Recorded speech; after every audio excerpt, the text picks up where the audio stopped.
Intro? All right.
We are back. RadioOnFire.com. Yours truly, Diamond K, in here. Of course, we're broadcasting from the Radio on Fire studios here in Baltimore, Maryland. And I've been saying it for a while. I've been looking forward to this time. Election season is upon us. It's upon us. You know how people, when their birthday's coming up, they be like, Libra season coming. You know what I mean? That's how I feel about election season. I want people to get involved in this process because it is very important. It's very important. Oftentimes, people will say this is the single biggest election in the history of elections. They'll say that, right? This one is very, very important. This used to happen on wrestling all the time. People, longtime viewers know that I'm a big wrestling fan, right? And so they used to have WCW, right? And it would come on, and every week, the beginning of the show, they would say, this is going to be the single most important edition of, WCW that we've ever had, right? They would say that every week. So, of course, after a while, it stopped having the same impact, right? But this election is the most important. Why? Why do I say that? I say that for many reasons. On a national level, of course, we have the current occupant of the White House, Donald Trump, running amok. So, people didn't think it was important before. He didn't have a record. Now he has a record. We can see what he's going to do. Very important for people to come out and vote and get him up out of there, right? Very important if that's what you want to do, right? And then on Baltimore, here in Baltimore, we don't have a villain of Donald Trump proportions, but what we have is a city in crisis. We have a city that is in need of many things. Accountability, right? For one, transparency for two. We need to figure out where money has been. Where has the money been going? Right? Schools, deplorable, so many things. And we have the biggest shift that I see right now, the biggest battle that I see going on right now in Baltimore is a battle between the old guard and the new guard. Now more than ever, we have a group of people who've been in office years and years, back when you was little, back in the day, still in office, still there, and things have gotten progressively worse, right? Now, you also have a new crop of candidates that are coming up, that have grown up, and now they want their shot. So that's what we have happening here in Baltimore, and I've never seen it like this before. We have old versus new. Do you want to continue down the same path, or do you want to try something new? That's what I think is happening here in Baltimore, and that's why this is the most important election that we've faced in recent memory. Because these elections, this election here, these offices that are in the process of being filled, this can shape the next several years here in Baltimore. So we really want people to become involved, and I want more people to vote now than ever. I want more participation than we've ever had because it's that serious. The stakes are that high. So I'm going to be sitting with a candidate for city council in the 4th District. We're going to be talking to him in a moment, and we're going to take a break, and we'll come back and bring him on. Before we go, get ready for the biggest party weekend of 2019. The first annual DJ Kenny K Old School Holiday and Family Reunion Party is going down Saturday, November the 30th, 2019, 8 p.m. to 2 a.m. at the Radisson Hotel in downtown Baltimore. Come experience old school partying on another level. It's Thanksgiving weekend, as I said, and it's an appreciation party for teachers and parks and recs. Advance tickets, $25, available at M&K Music Warehouse, Security Mall, Marshall Music, No Limit Communications, All in His Hand Barbershop, and of course, the Radio on Fire Broadcast Studios. Tickets will be available here as well. Check out the DJ lineup: DJ Kenny K, DJ Sean Marshall, DJ Scotty B, DJ Angelo, DJ Deke, DJ Rod Lee, and yours truly, Dami K, will be on the set. This is going to be hosted by B. More Russ and Conan of 92Q fame. So hotel rates only $84. For more information, text 443-509-7051. Saturday, November 30th at the Radisson Hotel. Make sure you are in the place. So let's take a break. Nikki, we're going to come back with our guest.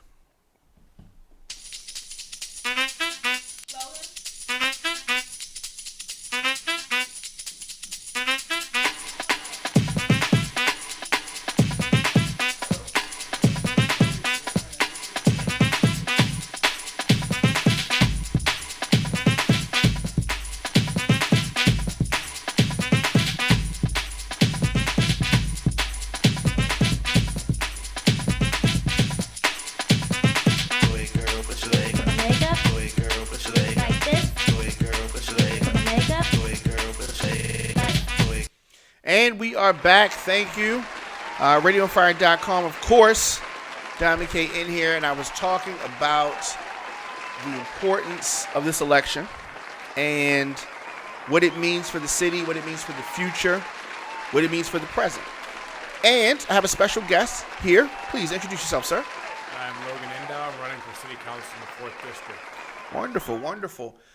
So let's go back to the beginning. Where'd you grow up? So I grew up in Northwood, yep, and son and grandson of teachers. Always been interested in the community one way or another, especially in terms of violence prevention. And I'm just happy to be running for city council, happy to be talking about and advocating for these issues door to door every day. So that's so in your canvassing, what have people been saying to you? Yeah, I think people, we had 300 murders when I was in kindergarten. We have Okay. 300 murders today. Yeah. I think it's clear that our strategy as a city is not working. We need to start investing in our youth, investing in ending the lead poisoning crisis, getting mental health counseling in schools, instead of investing in mass incarceration in the pipeline to prison. That's definitely something that they have invested in. And they've invested in that because it has been financially beneficial to some people. Absolutely. But not a lot of our people, Absolutely. if you know what I mean. What got you interested in politics? Yeah, just for me, I had a long-term interest in campaign finance reform and getting money, big money out of politics. But for me, I wrote my master's thesis on violence prevention in Baltimore City, and just seeing everything that we're doing wrong as a city strategically really made me want to push against that system and advocate at the grassroots to build that momentum to change how we approach violence. Yeah, I mean, we're doing a lot of things wrong as a city. As far as you were talking about getting the big money out of politics, I think that when that happens, things will turn around. Absolutely. Because when we have elected officials that are not, they don't feel accountable to their residents, they feel accountable to their money donors. That's why we have the situations that we have now. Absolutely. It's like you see it at a national level where the NRA and gun manufacturers buy out our politicians, and we have way too many guns in this country. You see it in the state legislature where liquor stores basically buy out state legislators and delegates and senators, and we have too many liquor stores because of that. You see it at the local level where slumlords buy out city councilmen, and we don't have vacancy taxes, and we don't raise some of these houses. So that's how I see it, is like, let's have more councilmen who are free from these ties and free from these puppet masters and aren't rubber stamping their interests. So for me, it's like I'm not taking money from liquor stores or developers or lobbyists or any other special interest. I'm focusing on serving the people and the people alone. All right, so for people that don't know, if you could give us just a general idea, where is the 4th District? Yeah, so it's basically that box in North Baltimore between Charles Street and Loch Raven, then north of Cold Spring all the way to the county line. So we're talking about Northwood and Homeland, Guilford and Govans, Penn Lucy and Cedarcroft, Loch Raven as well. So it's a very diverse and interesting district. Very North diverse. Baltimore, Belvedere Square is there. We got a lot of things happening on York Road, a lot of homeowners in Northwood who've been here for generations. So it's an excellent district. So you are young. Yes. Younger than a lot of what I call the old guard. Yes. And I don't know if you heard me speaking a little bit about the battle that I think is shaping up between people who've been here, who've had a chance to do and have not done good for the community. Maybe done good for themselves. Yeah. Maybe you made some money, right? But I'm talking about when we look at the state of the city, when you look at the 4th District, when you look at the 8th District, the 9th District, when we look at these districts and when we really see the result of the current crop of leaders that's been here 15 years, 20 years, right? And then somebody that's coming up like yourself, do you feel any sense of intimidation going up against some of these established politicians? I think for me, luckily, in the 4th District, it's a wide open race. Our current councilman is leaving and vacating the seat. But it's really about going up against these old structures and mechanisms and practices of people just taking checks from special interests and developers and lobbyists and backroom deals and trying to bully their way into office that way. And for me, it's just all about hitting these doors. You know, we're knocking on hundreds of doors a week. I'm just talking to as many neighbors as I can to get an in-depth understanding of their issues and concerns and show that we need a new way. Because we've had, 3 mayors in the past couple of years. We've had 5 police commissioners in the past couple of years. And their situation has remained the same. Correct. Because the structure has remained the same. Correct. So as long as we have the same, if we have different people taking the same money and approaching campaigns in the same way, nothing will change. And that's why I'm saying it's like, let's break the machine, let's break the cycle here in this 4th District and have someone who actually works for our constituents. Speaking of the constituents, what does accountability mean to you? I think it just means realizing that it's like you're not gifted this office by a higher power. You're not endowed with this office. Like the people gave you this office to do their work for them. No one is entitled to keeping their council seat for life. And realizing that it's like, I tell people that I work on my campaign, it's like, I want you to be councilman one day. If I get soft, I want you to knock me out in the primary. Because it really is about perfecting yourself. Like always be door knocking, always be listening to constituents and serving their needs, and really just building a brain trust of people within my district that writes the crystalline policy, that writes policy at the highest possible level. And of rigorous standards. So that's what it's about in my mind, is just building that grassroots movement and having the policy and the North Star that'll take the city in the right direction. You spoke about the race in the 4th being wide open. Yes. And it's one of those districts that the seat is going to be open for whoever is strong enough to take it. Yeah. But with those situations tend to be the most hard-fought races. Absolutely. How hard has this race been thus far? To be honest, I'd say I'm the person. I've knocked more doors than all my competitors combined. I think it's surprising because the incumbent announced almost 4 years ago that he wasn't running. So I expected it to be a more vigorous process. But people haven't really been out there knocking doors as so much as you see as happening in 14 and down in 10. But I'm sure it'll heat up as the deadline approaches. Absolutely. Knocking on doors, people don't know. I mean, that's not an old school thing. No.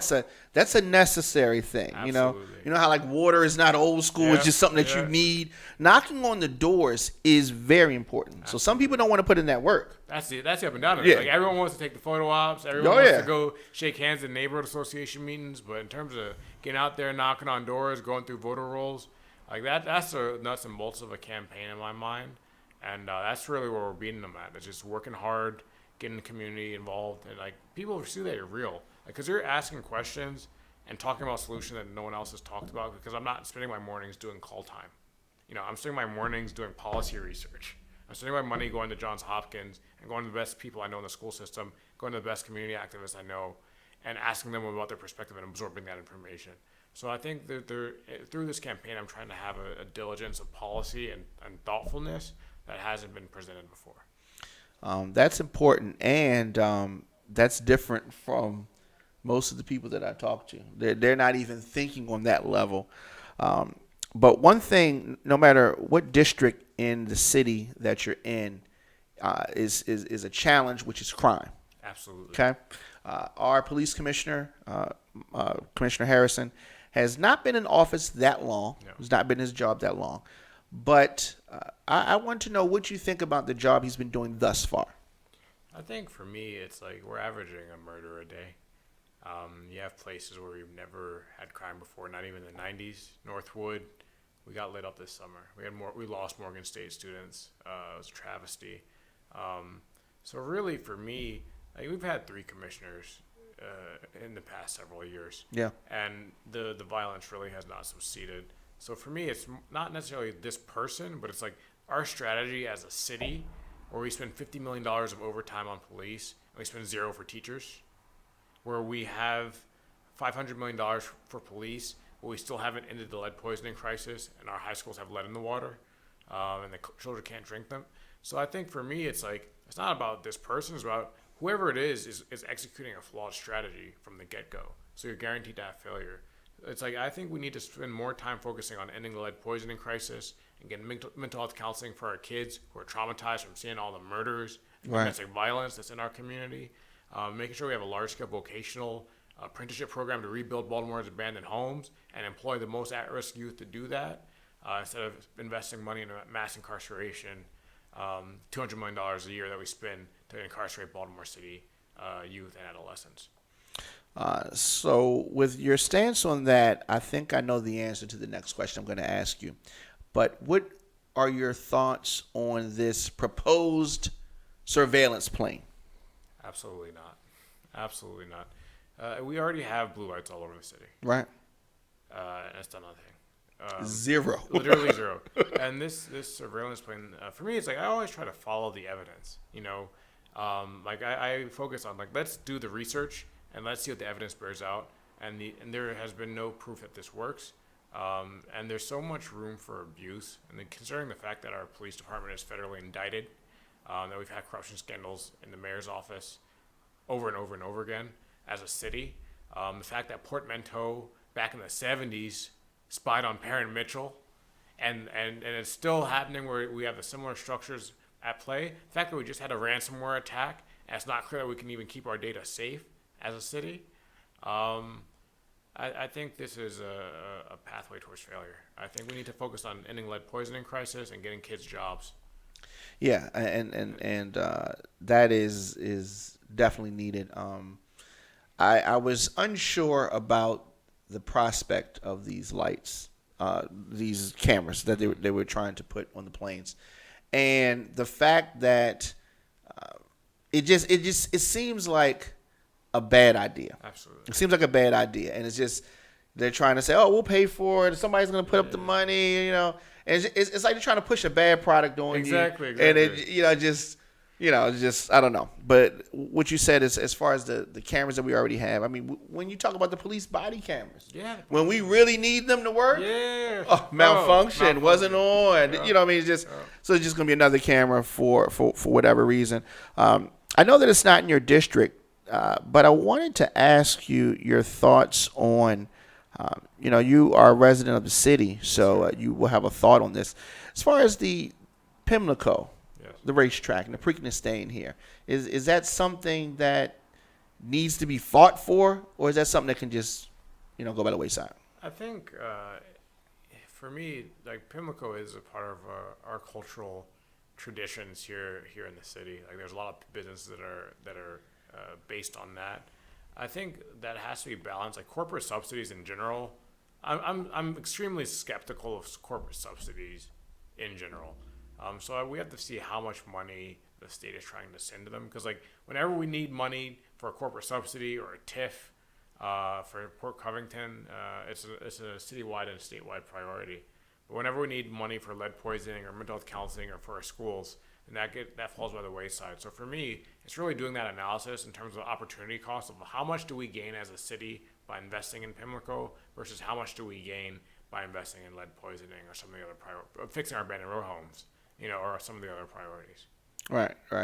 I like what you're saying, and it's really needed. The things that you are focusing on are the issues. And I don't think that people don't know the issues. I don't think that the politicians that have been here previously don't know the issues. It's just they have not addressed them. Absolutely. They have not addressed them. And you seem like you're ready to take this on. Have you been getting any pushback from some of our older residents when they see, you're probably old enough to be their oldest child? Or their grandson. Or their grandson, right. Old people vote. My generation doesn't 100%. vote. 100%. So it's like, for me, it's actually been the opposite. Like, people are excited to see a young candidate. I've had people invite me to their churches. I've had, like, some of these old folks come sit down with me, like, 4 hours, 3 hours, just talking about how they voted ever since 68, when they first were able to. And the change they've seen in the city and like seeing the riots and really the hopes and dreams they have for their children and their grandchildren to have it better than they had. And like, these are my grandparents, these are people I grew up with. These are people that taught me things. My grandparents came up from the Jim Crow South, so it's been extremely easy to relate to these folks because these are my people. These are people I grew up with. I grew up in a row house, I went to public schools here. So for me, it's like, it's been easy, really just to connect with people and see like people are afraid to go outside now, and it has never been like it has never even in the 90s, right, in the heart of the drug epidemic, it has never been where people in Northwood are getting lit up, so I really am able to connect with them because of that. Shared pain. It is and it seems like you're getting a firsthand account about things that you studied and actually read about. But absolutely, you're getting that also worked on. Right. Like I'm the son and grandson of teachers working in the school system, so I've seen violence firsthand, in ways that it's like people can relate to. It's like people going through incredible amounts of trauma here. Also working in Liberia on the Ebola outbreak in the most violent neighborhoods in a war-torn country, and trying to take those lessons and bring them back here. So for me, it's research and experience, just facing the horror firsthand. Definitely. How can people support your campaign and get involved with what you're doing? Yeah, for me, it's like I'm always happy to have any volunteers, whether you want to knock on a door or host a meet and greet. But also just sit down and talk with you. If you have ideas to share with me. I'm always available to reach at Logan Endow @gmail.com. My website is loganendow.com, and I'm always available to talk to anybody. Like I just want to get as many ideas as I can to become the best advocate that I can and work towards building that grassroots movement to push forward a public health approach to violence in the City Hall. Absolutely. I really appreciate you taking time to speak with me.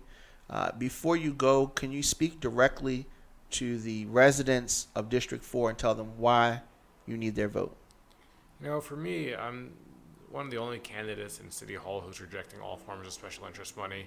So I'm dependent on the voters alone. I'll advocate for the interests of the voters alone. I'm also the only city council candidate who's an expert in violence prevention. In a time where we have unprecedented outbreaks of violence in our city, I think we need people on City Hall who have an in-depth understanding from both experience and their studies in reversing violence. I went house to house in the most violent neighborhood in West Africa to reverse an Ebola outbreak. And I worked also here in city schools to handle violence at a younger age. So I have applied the tools needed to reverse our outbreak, and I'll continue to do so in City Hall. Wonderful, wonderful. Thank you very much, and much continued success to you. All right, thank you so much. I appreciate it. All right, we're going to take a break, and we'll be back.